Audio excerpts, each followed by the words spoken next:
NSIT, a place to imagine, invent and inspire. NSIT, Amhara, Bihta, Patna.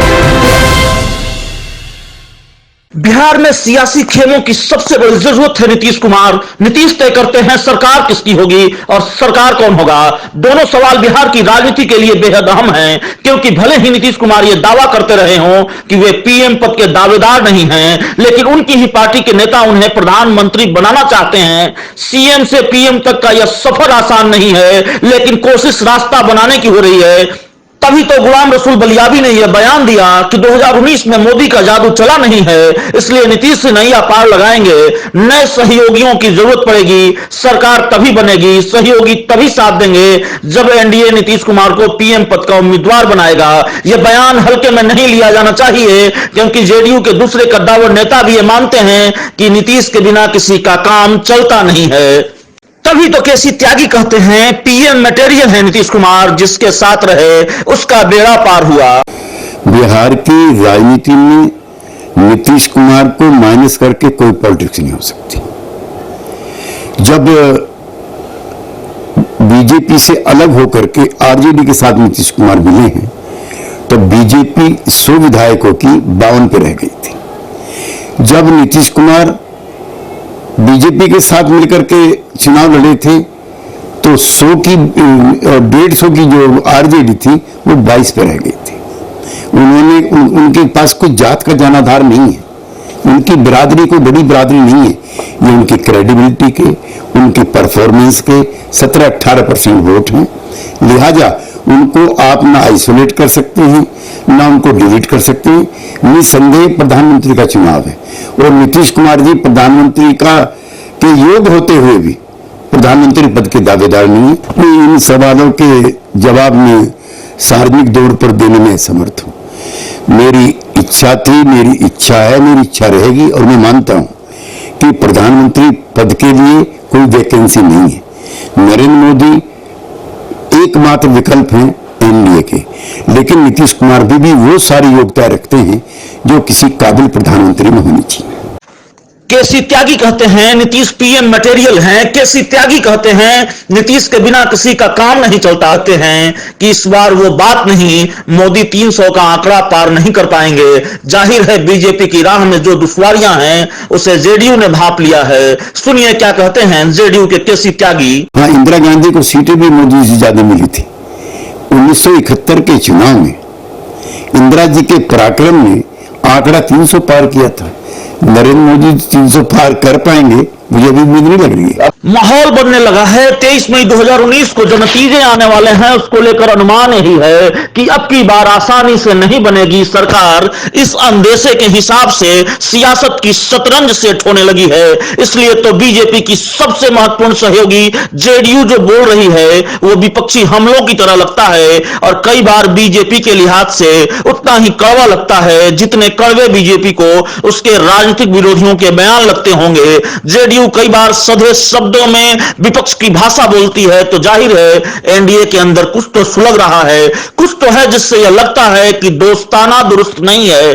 कई बार JDU और राजद के बयान एक जैसे लगते हैं। यकीन न हो तो नोटबंदी को लेकर केसी त्यागी और मीसा भारती का यह बयान भी सुन लीजिए।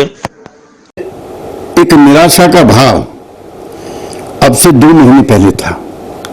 नोटबंदी से जैसे अपेक्षित नतीजों की देश अभिलाषा रखता था, वो नहीं पूरी हो पाई। जीएसटी को लेकर के भी व्यापारी भी और किसान भी असहज महसूस करते थे, और उसमें दर्जनों तरह के अमेंडमेंट करके यद्यपि उसको सुधारने का प्रयास किया है, लेकिन खासतौर से व्यापारी की, छोटे व्यापारी की नाराजगी थी।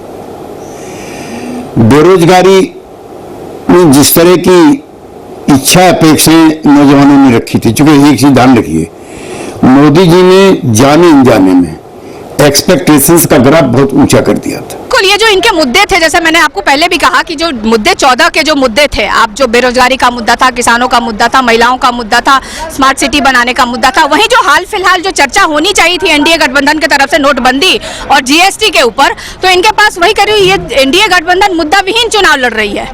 जेडीयू बीजेपी की दोस्ती में वैसे भी सब कुछ ठीक होने का दावा नहीं किया जा सकता।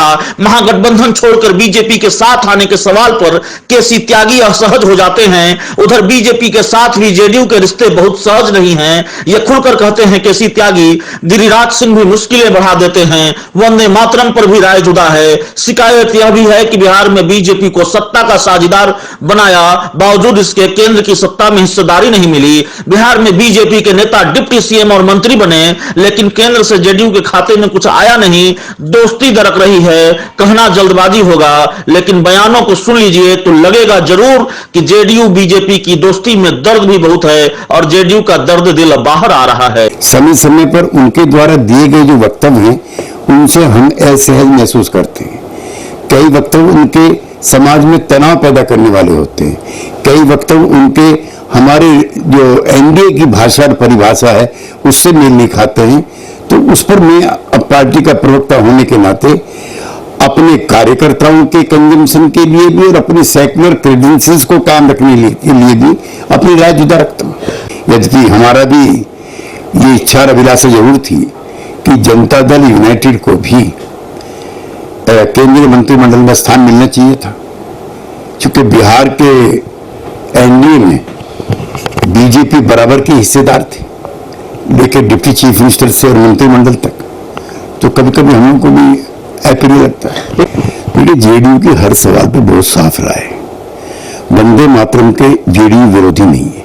वंदे मातरम आजादी के आंदोलन का सबसे सुनहरा नारा था। इस नारे को लगा के लोग फांसी भी चढ़ते थे, इस नारे को लगा के लोग जेल भी जाते थे, इस नारे को लगा के हमने आजादी भी प्राप्त करी। लेकिन ये कोई एनडीए के एजेंडे का नारा नहीं है। भारतीय जनसंघ के लोग आरएसएस के साथ थी, अब बीजेपी के साथ थी। मैं चाहता हूं कि और भी जोर से इस नारे को लगाएं, लेकिन ये सबको स्वीकार्य हो या ये एनडीए के घोषणा पत्र में हो, ये कोई जरूरी नहीं। एनडीए में जो बलियाबी बम फूटा है उसका धमाका बहुत तेज है। केसी त्यागी के बयान भी ये बताते हैं कि जेडीयू वो स्थिति चाहती है जब बीजेपी की नाव मझधार में फंसे और जेडीयू की हैसियत खेवनहार की हो। स्थिति ऐसी हो कि नीतीश के बिना एनडीए की नाव किनारे नहीं लगे, तब शायद नीतीश कुमार को पीएम मटेरियल बताने वाली जेडीयू पीएम बनाने की शर्त रख दे, जैसे गुलाम रसूल बलियाबी ने रखी है। वैसे भी बिना आग के धुआं नहीं उठता और सियासत में तो यह और प्रासंगिक है। बयानों से धुआं उठ रहा है, जाहिर है कुछ सुलगने का अंदेशा जरूर है। 22 वर्षों का विश्वास, 10,000 से ज्यादा डॉक्टर्स, गोल नेशंस लीडिंग इंस्टीट्यूट।